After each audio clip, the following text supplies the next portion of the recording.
Thanks, Paul, and thank you, everyone. I thought actually it does follow on quite neatly, and I think we have to ask ourselves a key question: why perhaps, even if the connection is good, are people in low-income neighbourhoods not using fixed broadband lines? And we can ask ourselves that throughout this.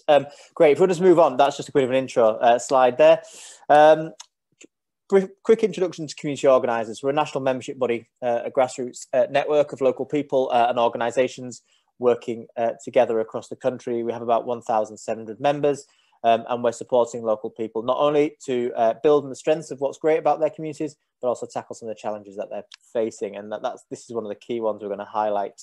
We're also the home of the National Academy of Community Organising, and collectively with our local organisations, we've trained over 4,000 people in the last 3.5 years in this work. So when I say what this work, you just move to the next slide. This work of community organising is this. It's how do we work in communities, in places, bringing people together to support them to take action around the issues that they're facing. And we do that by reaching out, listening, and bringing people together to build collective power. And at the heart of that work, next slide, is a framework. And I want us to think about this framework as we share the Operation Wi-Fi campaign in a minute. But our framework sits at the heart of our work, and it talks about how do we actually go out into places and listen and find out what the issues are, and then support people to come together to take action for themselves. So at the beginning of the pandemic, back in March last year, if we move to the next slide, community organisers founded the Operation Wi-Fi initiative, which has grown well beyond our own organisation now to almost an independent alliance. And but before we move on to it and where it came from, I just want us to focus on data. And can we just move to the next slide? Thank you. So some data to there was once another phrase which was repeated 3 times, but this one is data. I think it's a talk of our time, and some key facts I want us to think about. So I looked into this because I thought at the time, you know, it's very easy to say, oh, I know, but you know, everyone's got a fixed broadband line, haven't they? Oh yeah, but I've seen these things online, you know, 20 gig for £10 a month. Surely everyone can afford this.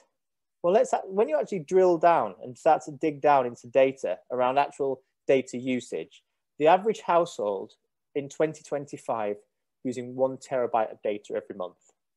Current usage stands at 400 gig. A one-to-one Zoom meeting, we're not one-to-one on this call, for 1 hour uses between 540 meg and 1.62 gig of data. For anyone who's interested, you can click on the green tick icon on the top left of the screen, click on the settings button, you can see how much data actually is being used on this call to give you a sense per second of how much data we're transferring to one another and how much we're using. The average person, this is pre-pandemic, consumed 5 hours of video content online per day. And that was, pre-pandemic and pre-Queen's Gambit. I thought I'd get a little plug in for that, but the TV series are available. And lastly, of course, children from better off families. We've seen the case made for this, but actually they're spending 30% more time on home learning than those from poorer backgrounds. And the stories we're hearing, that is down to purely people's ability to connect digitally. So those are some key facts around data. So if we move on to the next slide, let me tell you a little bit about this Operation Wi-Fi campaign. Back in March last year, we as an organisation started to listen to our network. We reached out very quickly to members of our network and to our organisations that we were part of. And they started to tell us what the issues were that they were facing and what issues they anticipated coming up. And surprisingly, food and issues around food was not a primary concern. They said, we'll deal with that no matter what. You know, we're used to it. We run food banks, we run food initiatives, we run food services at our centres. We know how we can organise to solve that issue. And we can certainly, we've got strong networks and relationships and communities. We can support people. We envisage a situation that we will face a crisis around connectivity and particularly data connection. Our communities are not using fixed broadband connections. They cannot pay £50, £60 a month. And the thing they cannot do is they regularly come to our centre for free Wi-Fi, and they do not have significant amounts of mobile data.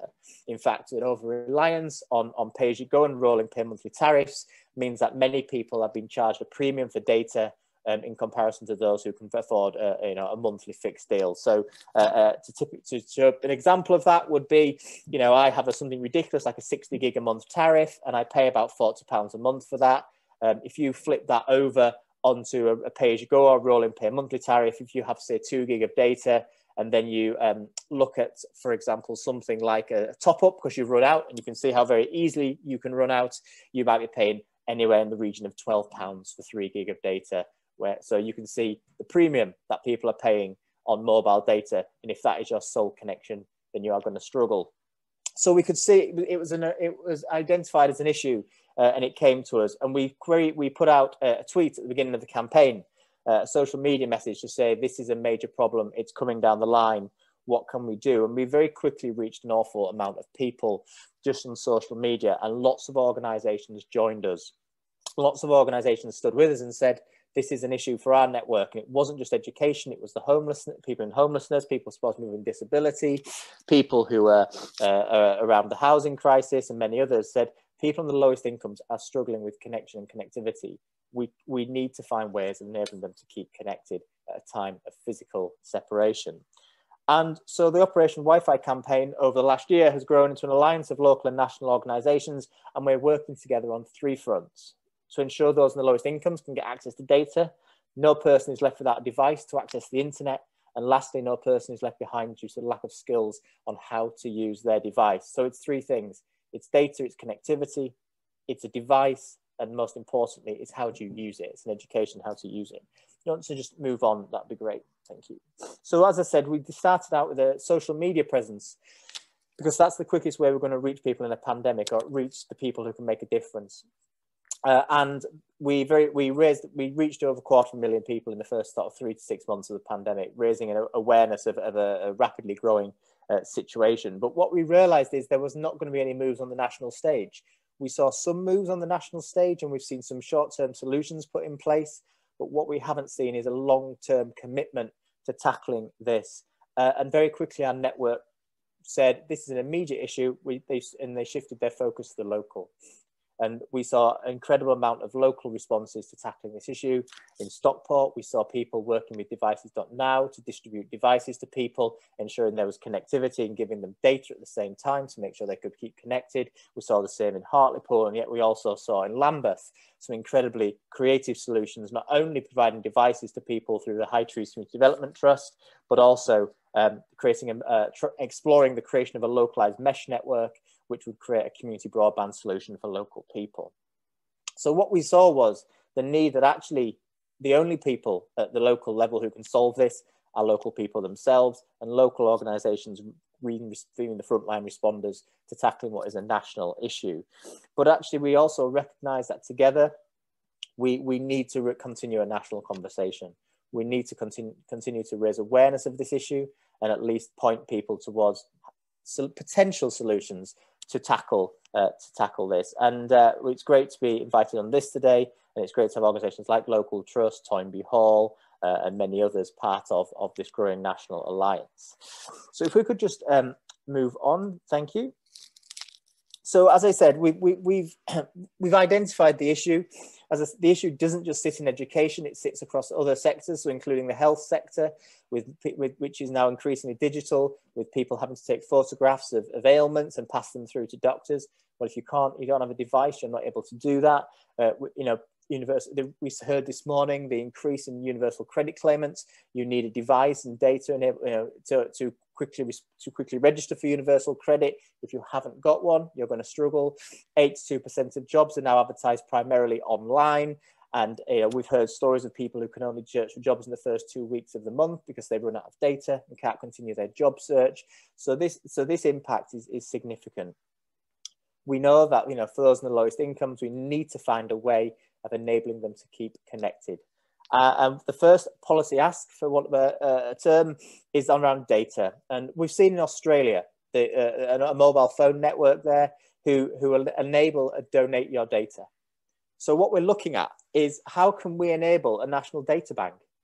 So for those with data surpluses, those who have a bit left at the end of the month, they could donate it to something like a citizen SIM, so it could be shared with other people. In the UK, we do have that functionality on mobile phone networks.